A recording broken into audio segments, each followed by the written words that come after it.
Número 6, nós vamos ler apenas o verso de número 2. Carta do apóstolo Paulo aos Coríntios, capítulo de número 6, verso de número 2. Quem quiser se colocar em pé também fique à vontade. Tá bom? Os irmãos quiserem se colocar em pé também, não tem problema. Os pais que estão com os filhos, se quiserem levar no salinho, não tem problema não, tá bom? Às vezes a criança não quer ir sozinha, mas o pai pode ir junto também. É um incentivo a mais para a criança se acostumar com a salinha.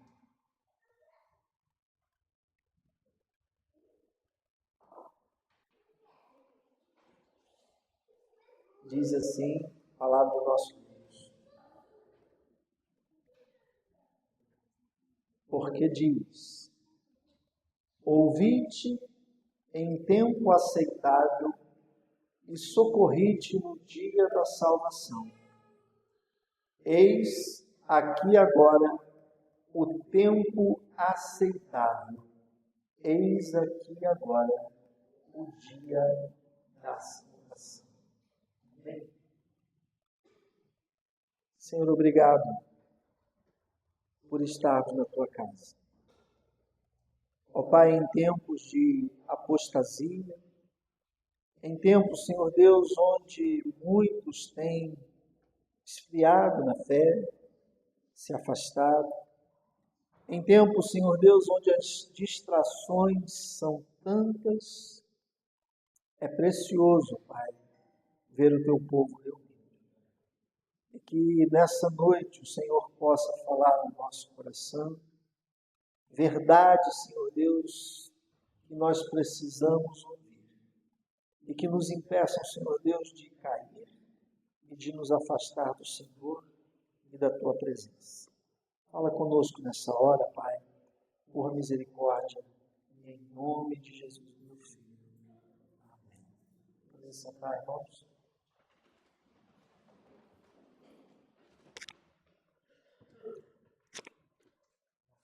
Irmãos, é sempre importante fazer uma pergunta a si mesmo.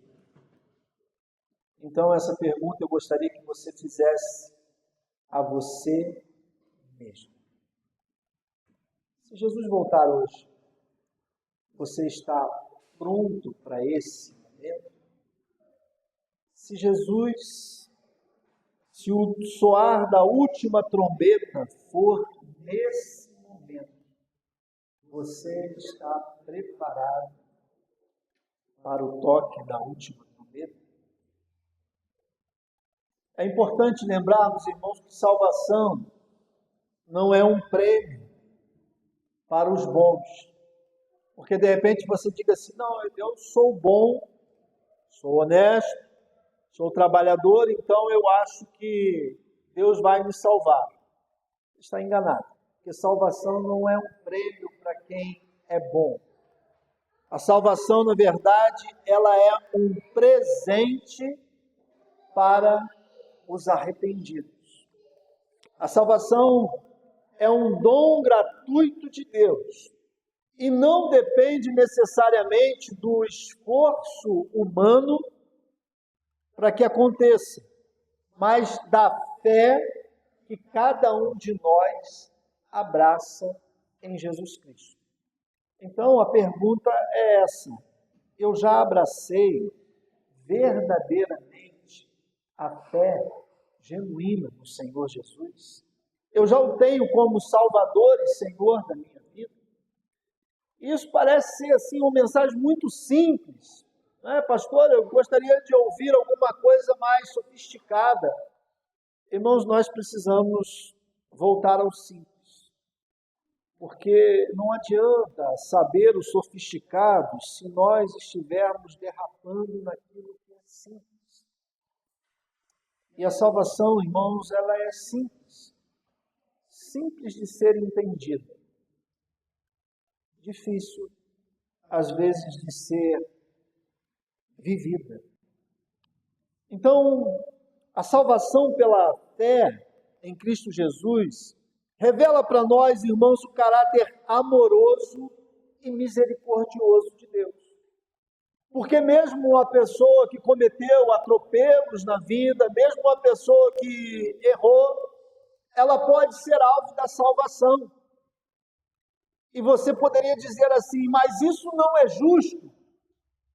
E eu concordaria com você que não é justo, porque também não é justo Deus salvar a mim e a você. Porque todos pecaram. Todos pecaram. E a gente sempre que fica querendo avaliar as coisas com os nossos critérios de justiça. Você acha que é justo?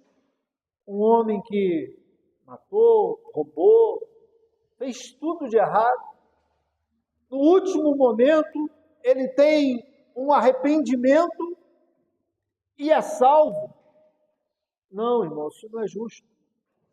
Porque não é por justiça própria. É pelos méritos daquele que me amou e a si mesmo se entregou por mim.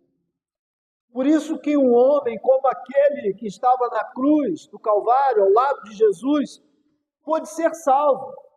Ninguém aqui sabe o que esse homem fez, mas ele é réu confesso, porque ele diz para o outro, nós estamos aqui porque os nossos feitos por isso fazem jus. E aí ele, arrependido, diz, mas esse nenhum mal fez. A salvação, irmãos, ela precisa ser recebida. Deus não pode salvar alguém que não deseje, que não queira, que não busque ser salvo. Por isso, Hebreus 3,15 diz assim, se hoje ouvires a sua voz, não endureçais o vosso coração. E eu falei, irmãos, num dos últimos sermões que nós estamos precisando disso, de quebrantamento. Porque a palavra de Deus diz que é um coração contrito e quebrantado, não desprezará o Deus. Às vezes, irmãos, a gente entra na casa de Deus e sai sem ser tocado. Mas não é tocado pelas pessoas, não, é tocado pela palavra, pela mensagem. Quinta-feira foi muito interessante porque a Cristina falou, pastora, a mensagem foi tão simples, mas quando o pastor começou a falar, eu comecei a chorar. E ela disse, depois eu conto por quê.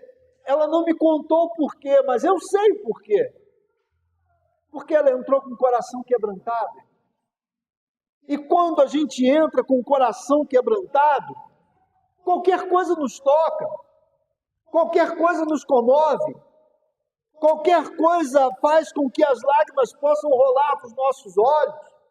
Mas quando a gente entra com o coração duro, com a mente em outro lugar, com a atenção voltada para outras coisas, irmãos, Deus pode falar tremendamente e nada vai acontecer. E não é só comigo, não é só com outros pregadores, pastores, era assim com Jesus também. Enquanto muitos criam, acreditavam, seguiam a Jesus, outros desdenhavam, outros questionavam, outros queriam até mesmo prendê-lo, matá-lo. Mas a mensagem não era a mesma? Sim, era a mesma. Por que muda? O coração. Ah, irmão, se o nosso coração não estiver quebrantado, nada vai nos tocar. Por isso que o escritor aos Hebreus diz, se hoje ouvires a sua voz. E isso, irmãos, deveria ser uma tônica da nossa vida. Eu vou à tua casa, Pai, para ouvir a tua voz. Não é se você gosta ou não gosta do mensageiro. Porque não é o mensageiro, é a mensagem. Nós estávamos assistindo a série, né, dos 10 mandamentos. E é interessante que quando o faraó se colocava contra Moisés, ele dizia assim, Moisés, eu não concordo, Moisés, eu vou te matar. E Moisés dizia, olha, você está com o alvo apontado, com a flecha apontada para o alvo errado, porque eu sou só um mensageiro. A mensagem não é minha. Então, se você matar o mensageiro, não adianta, porque você não mata a mensagem. Ela vai continuar. E foi isso que aconteceu ao longo da história do cristianismo. Muitas pessoas foram mortas, mas você, matando o mensageiro, você não destrói a mensagem. O que nós precisamos, irmãos, de arrependimento? Atos 3,19 diz: arrependei-vos, pois, e convertei-vos, para que sejam apagados os vossos pecados e venham assim os tempos de refrigério pela presença de Deus. Arrependei-vos e convertei-vos, porque só o arrependimento e a confissão faz com que os pecados sejam apagados, o arrependimento e a confissão a Deus, os pecados sejam apagados e venham tempos de refrigério pela presença de Deus. Irmãos, que coisa boa, que coisa maravilhosa é ter o coração reconciliado. Que coisa boa é viver o que diz o Salmo 4, verso 8. O salmista diz: em paz me deito, e logo pego no sono, porque só o Senhor me faz repousar em segurança. Que tribulação é colocar a cabeça no travesseiro e não ter essa certeza. Que tribulação é, em determinada hora do dia, sentir uma dor no peito, e pode ser nada, ou pode ser uma coisa muito grave, mas ao sentir essa dor no peito, você não ter a certeza de estar reconciliado com Deus. É desesperador.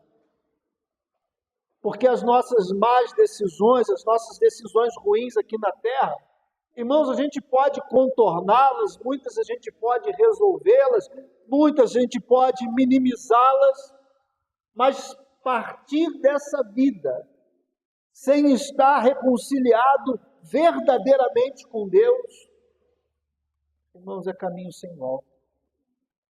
Hebreus 9:27 diz que ao homem está ordenado morrer uma vez, vindo depois disso o juízo. Eu fui num casamento semana passada, disse que eu cheguei até um pouco em cima do horário do culto, e nós estávamos nesse casamento. A minha família, muitos não são crentes, tinha uma prima minha que não era crente e já tinha tomado alguma coisa, aquela água que passarinho não bebe, né? Nem eu e a maioria aqui. E aí ela começou a puxar conversa comigo: tão bom, né, se a gente pudesse voltar nessa vida, né, porque a gente comete tanto erro para não cometer esses erros. Eu falei assim: não vai adiantar agora dar aula de teologia, né? Deixa ela falar, esquece que tem um pequeno grupo lá, a gente tenta minimizar isso se ela for no pequeno grupo. Mas, na verdade, não. Porque a Bíblia não dá essa opção. A Bíblia diz que ao homem está ordenado morrer apenas uma vez, vindo depois disso o juízo final. E deixa eu te dizer uma coisa: se viesse, não cometeria talvez os erros que cometeu. Sabe o que faria? Cometeria outros erros diferentes. E talvez até piores do que os que já havia cometido anteriormente. Romanos 5,10 diz: porque sendo inimigos, fomos reconciliados com Deus pela morte de seu Filho. Muito mais estando já reconciliados, seremos salvos pela sua vida. Irmãos, que coisa boa. Reconciliados com Cristo Jesus, nós nos tornamos, embaixadores. Os embaixadores do rei, né, que são os meninos de 9 a 17 anos, que é um um excelente trabalho da denominação batista, os embaixadores do rei e as mensageiras do rei. Mas os embaixadores, eles têm como lema 2 Coríntios 5:20, que diz assim, olha, de sorte que somos embaixadores da parte de Cristo, como se Deus por nós rogasse. Rogamos, pois, da parte de Cristo, que vos reconcilieis com Deus. O que é que nós somos, irmãos? Nós somos portadores da mensagem de reconciliação. Porque o homem precisa se reconciliar com Deus antes que o encontre pessoalmente. Não podemos adiar essa decisão. Não podemos deixar para depois. Nós também não fomos salvos para nos escondermos. Nós fomos salvos para sermos pontes entre o céu e a terra. O Papa é chamado de pontífice. E pontífice quer dizer aquele que liga. Na verdade, todo cristão é um pontífice de Deus. Porque reconciliados com Deus, agora nós temos essa missão. Então, irmãos, hoje é tempo de responder a esse chamado de Deus. Hoje é momento de decisão.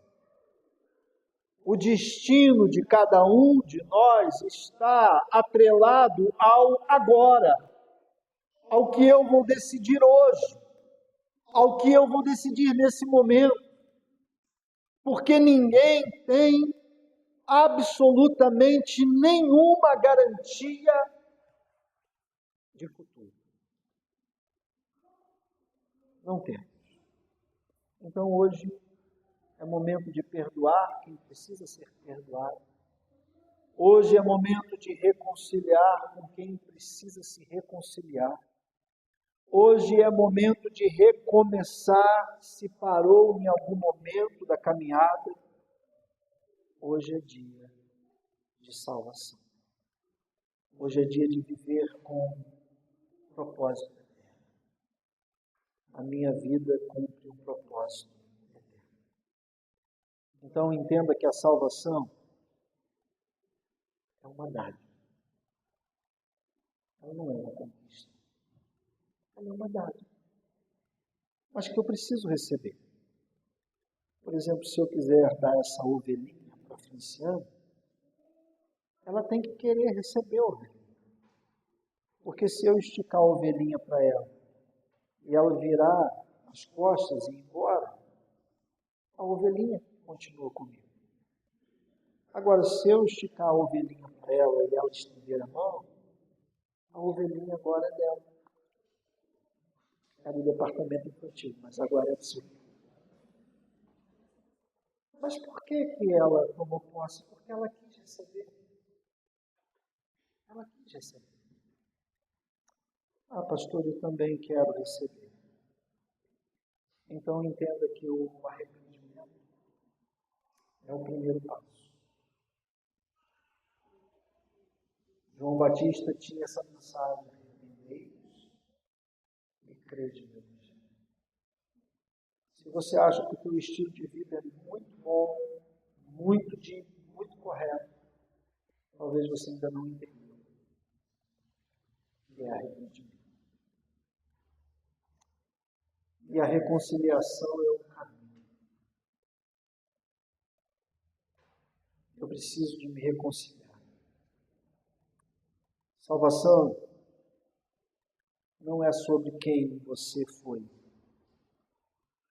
Salvação é sobre quem Deus quer que de agora em diante você seja.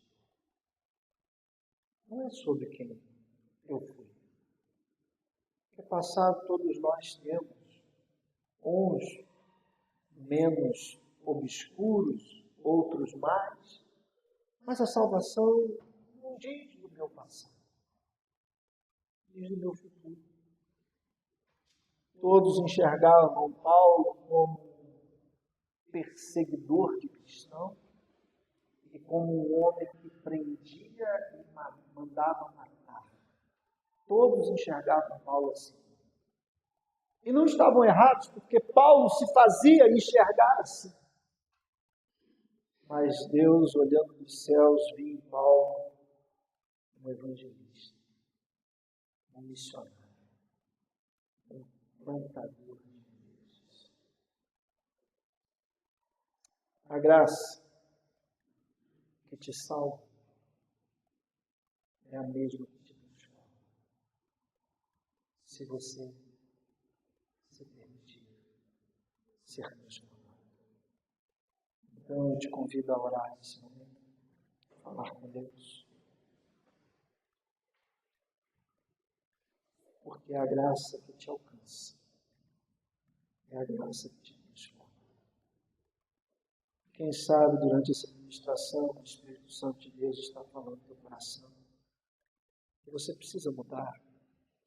Que você precisa assumir compromissos.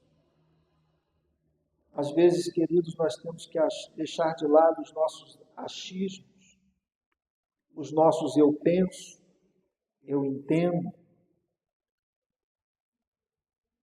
e simplesmente se quedar a Jesus Cristo e dizer: Senhor, não seja conforme a minha vontade, mas conforme a tua vontade. E se hoje ouvires a voz do Senhor, não endureça o nosso coração. Enquanto toda a igreja ora, se você quer nessa noite tomar um passo de arrependimento e falar: Senhor, eu quero me reconciliar com o Senhor, eu quero te dar essa oportunidade. Se você sente que tem andado distante do Senhor, da vontade dele, acorda e sai e não lembra que o Senhor existe. Chega depois de um dia onde o Senhor te protegeu de tantas formas e você não agradece. Talvez hoje seja a noite de arrependimento, de reconciliação. Enquanto toda a igreja ora, se você deseja pedir: Senhor, eu quero me arrepender, me reconciliar e melhorar na minha caminhada com o Senhor. Onde você está? Se coloque de pé. Nós vamos orar. Eu quero orar pela tua vida. Onde você estiver, se coloque de pé dizendo: Senhor, eu quero. Eu entendi, Senhor Deus, que o coração contrito, quebrantado, Senhor, não despreza. Eu não quero, Senhor Deus, eu desprezar a oportunidade que o Senhor está me dando. Se você deseja isso, se coloque de pé. Nós vamos orar. Deus abençoe. Lembre-se que o coração quebrantado, Senhor, não despreza. Deus abençoe.